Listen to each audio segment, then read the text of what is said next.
I've decided that I don't want my love to be based on need or desperation. I don't need anyone to complete me. I don't need anyone to validate me.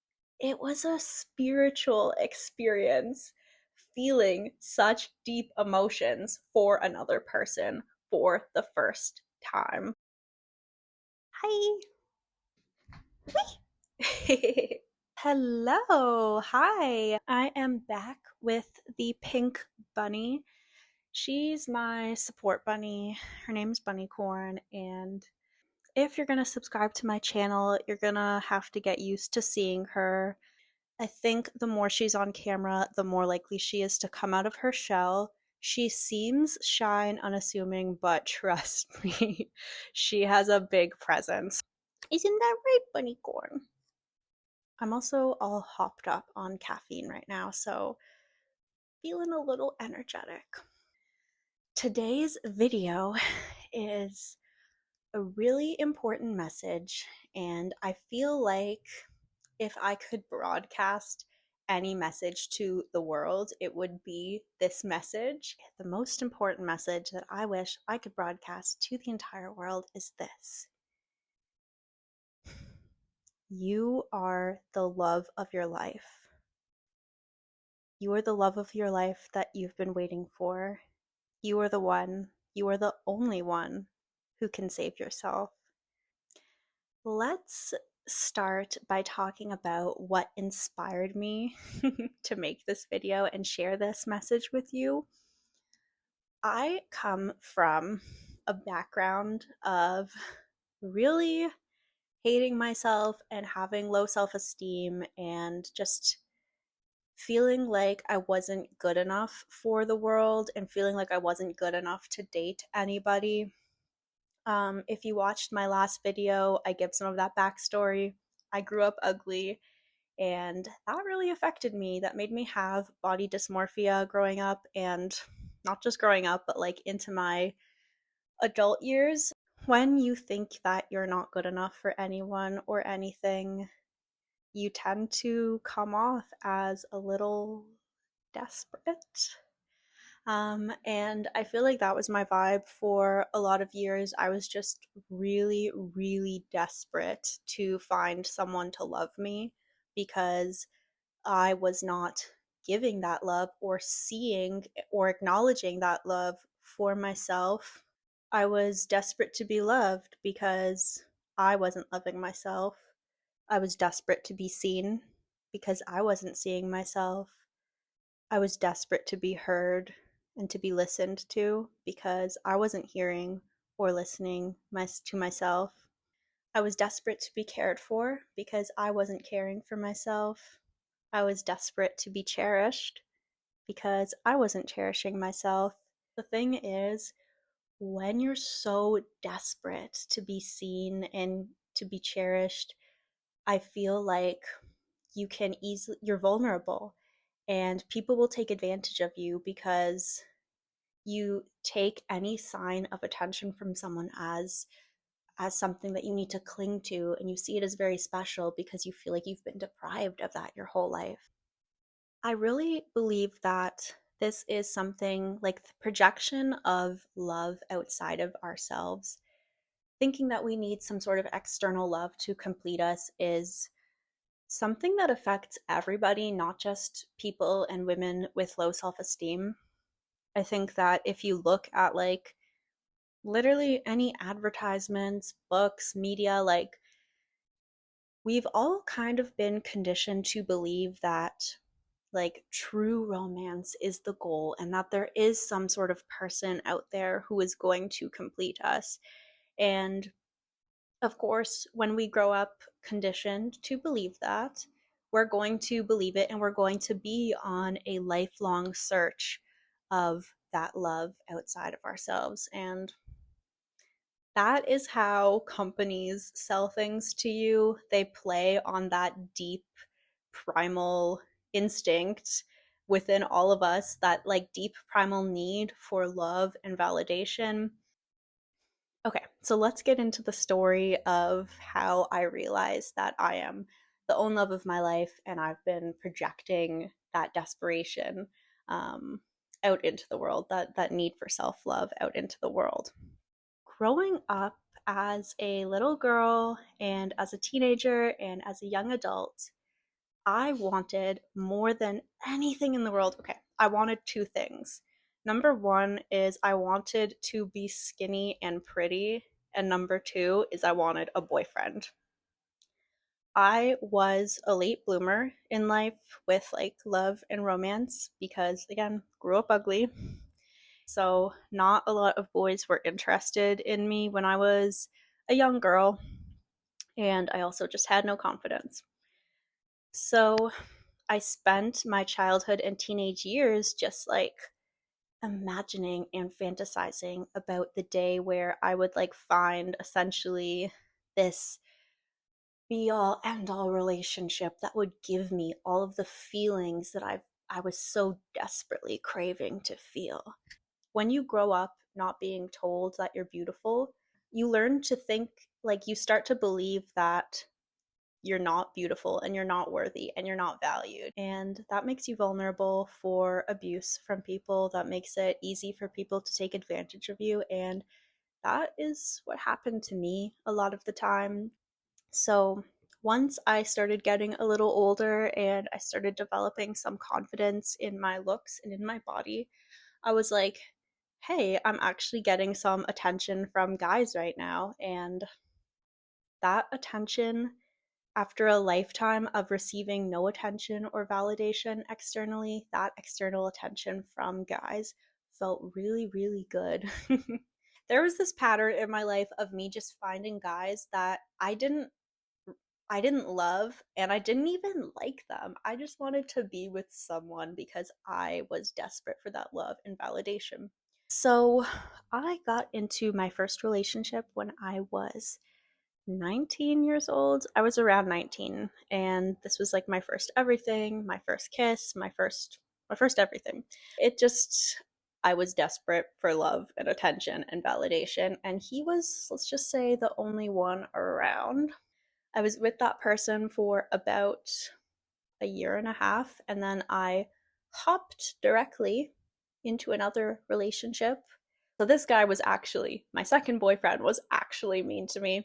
That made me want him even more.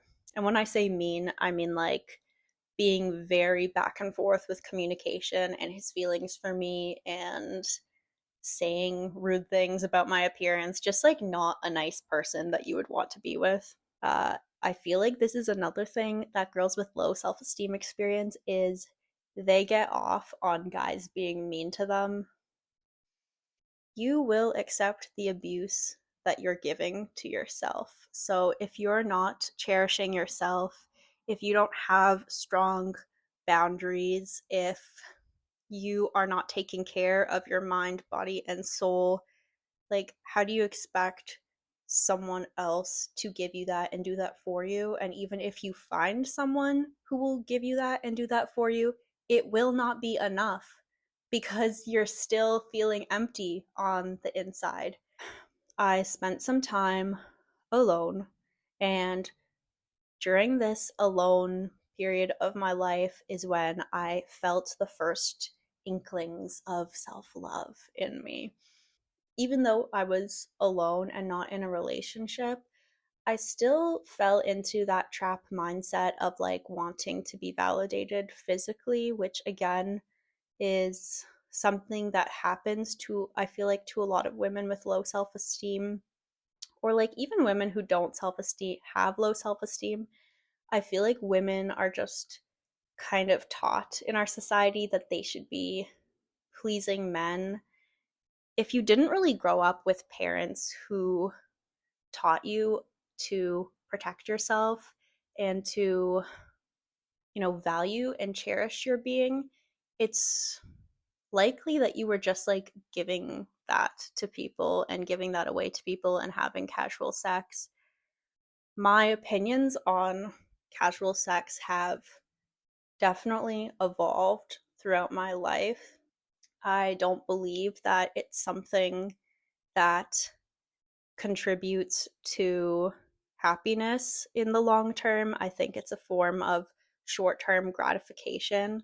I definitely understand that people have needs that they want satisfied. At this stage of my life, I've learned to see sex as something that is sacred and is a celebration of your essence with another human being, and it's a form of connection. And if you can cultivate that sense of sacredness with like a casual partner, that's amazing. And I don't see any problem with that. But if you are someone who is just giving away your energy to anyone without knowing them, that's where I think problems are going to start to come in for you, like emotionally, spiritually, of course, maybe even physically. It's not about your value being detracted in any way. It's really about like protecting yourself and cherishing yourself. That's a lesson that I had to learn the hard way. That's why I'm telling you this lesson. So many times I thought that I wanted to just like have casual sex, and I was like, yeah, I'm free and I can just like do this. I'm like doing whatever I want. But after, I would feel so empty and so sad because the person that I was giving my energy to and sharing that moment with didn't actually care about me as a person. And sometimes I would justify it in my mind and be like, well, I don't care about them as a person, so I'm like any other guy. And I would try to desensitize myself to it. And I don't think desensitizing yourself is the answer. I just think that if you really truly love yourself, you're going to be selective about who you give away and share your sexual energy with. Anyways, how did I get on this tangent just about sex? Oh my god. Back to you're supposed to keep me on track with topics. She wants the sex talk. Back to my story. After spending some time alone with myself, after being in several relationships that were very unfulfilling, I started cultivating that sense of self-love. But I was, like I said, I was still treating sex as a form of validation. Eventually, I met someone who felt very different from all of the other people that I had dated.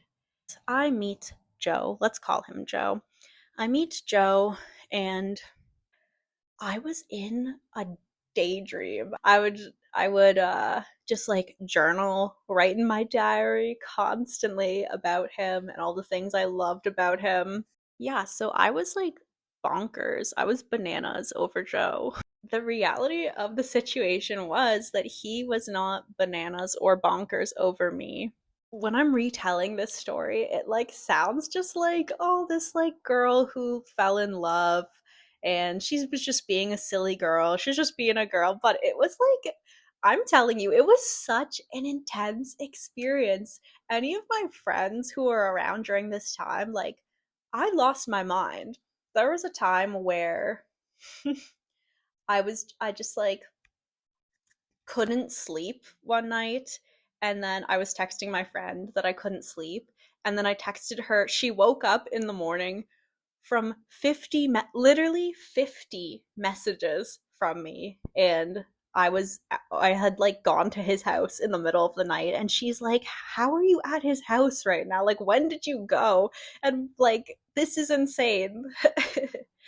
um he was very flip floppy in his communication towards me and just clearly did not cherish my essence or cherish the real me.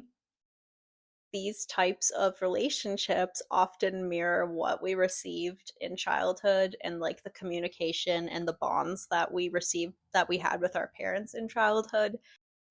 All of this back and forth between him of like, does he like me, does he not like me, only intensified my feelings because I grew up believing that relationships should be chaotic. Like, that's just what relationships are. They're chaotic, they're back and forth, like being unstable and being not available. That's a form of like love, essentially, when it's not.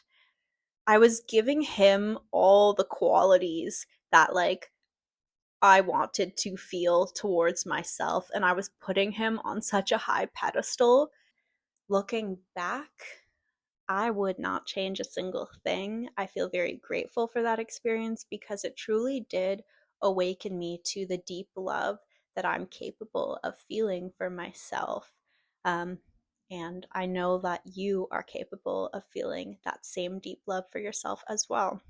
After a few months, this relationship fizzled out, and what happened was I discovered that he was still seeing his ex girlfriend the entire time.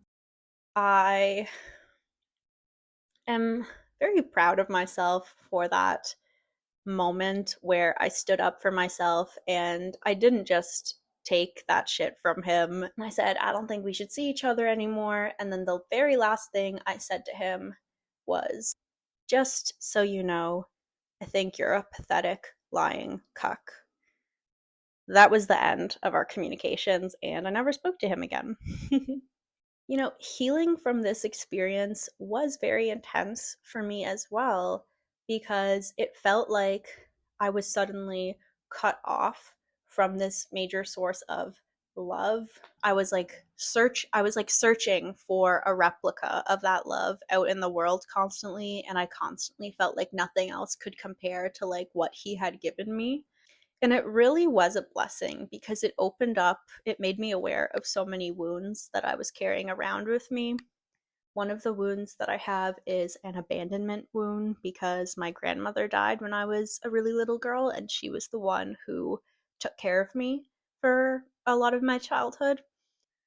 When someone is suddenly pulled away from you in adult life and you have that abandonment wound, it's really, really scary. And it's really difficult to process, but it's very important to process these wounds and to be aware of them and to be able to feel them fully through, because through that process of feeling our feelings to the fullest extent, that is how we heal, and that is how we can move on, that is how we can accept, and that is how we can grow. Fast forward to now, I feel like I feel like that whole experience with Joe was such a blessing because it taught me, it was like the final straw of what I would tolerate from anybody. And I told myself that after this experience, like, I'm not tolerating anyone who does not cherish me. And that is something that I was committed to doing. And that commitment is what guided me to the relationship that I'm currently in right now, which is a very fulfilling and strong one and healthy one. And it's essentially the relationship that I've always wanted my entire life.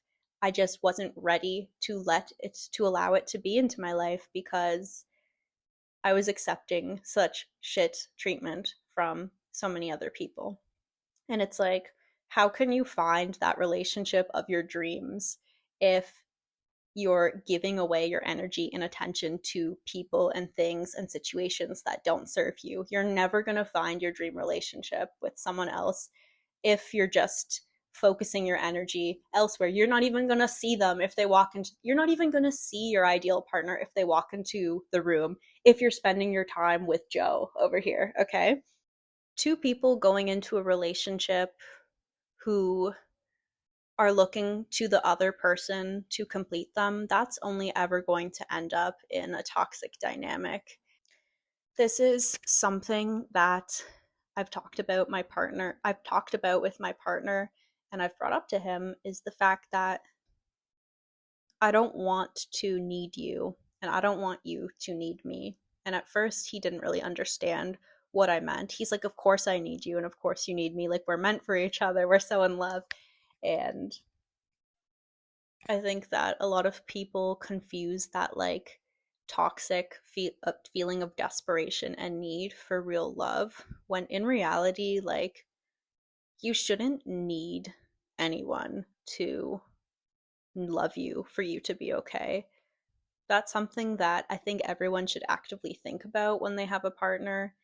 or when they think of being in a relationship is you should imagine yourself not in that relationship and for them to not be there one day. And you should be able to feel like you can get on with your life and that you will be okay. Because the reality is, anything could happen to your partner like at any time. They could change their mind about you. They could, God forbid, something could happen to them. Like, there are so many scenarios where you could be separated from them and not have them anymore. And like, yes, that is something that you should think about in all your relationships and all your relationships with everything in your life, not just people. But it's something to think about because you will always have yourself and you will always be in that relationship with yourself. But like, even if one day you and your partner grow old one day and one of you dies of old age, like, there will be that separation. And I think that we've all been conditioned to believe that like having that other person there to complete us is something that's like a romantic notion. And I've decided that I don't want my love to be based on need or desperation. I don't need anyone to complete me. I don't need anyone to validate me. I don't need anyone else giving me love for me to feel okay with myself and for me to feel like I am worthy and deserving of that love. When you're not desperate for love, when you feel that love so abundantly coming from within you, falling in love isn't going to be a chance that's based on passion and hormones. Sure, that might play a little bit of a role in whatever relationship you're in, but in the long run, your love is going to be based off of choice. And that is how I've come to see romantic love and really any type of love, is that it is a choice. It requires work and commitment and intention. I understand that this all sounds really great, to love yourself and be this abundant source of love. But like, if you're in a place where you hate yourself or you have low self-esteem, like, it's very hard to get out of that place and to imagine yourself in any other type of situation. I want to tell you that your sincere commitment to healing and cultivating that sense of self-love, that is enough to get you there. I'm going to repeat that. Your sincere commitment and intention to cultivate that sense of self-love will get you there. There's nothing you need to be doing except focusing on your commitment and intention. So in the times that you're struggling, in the times where loving yourself feels like the most impossible thing in the world, focus on your intention, focus on your commitment, and you will get there. I promise you. If you want to attract a partner who is committed to you and treats your relationship as though it's sacred and cherishes you, you need to be committed to yourself. You need to be cherishing yourself. You need to be treating yourself as though you are sacred.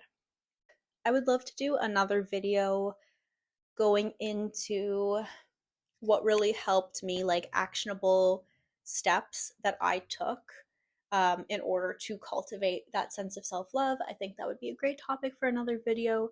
Let me know what you think. Really, with these videos that I'm creating, I want to get feedback from you and I want to get dialogues going, and I'd love to just like talk to other women about their experiences with this. I'd love it if you subscribe to my channel if you want to hear me talk more about self-love and spirituality. I'm so excited to see where this goes and keep making more videos. Let's all take a moment to thank Bunnycorn for being here with us. Until next time. The key to happiness is to love yourself.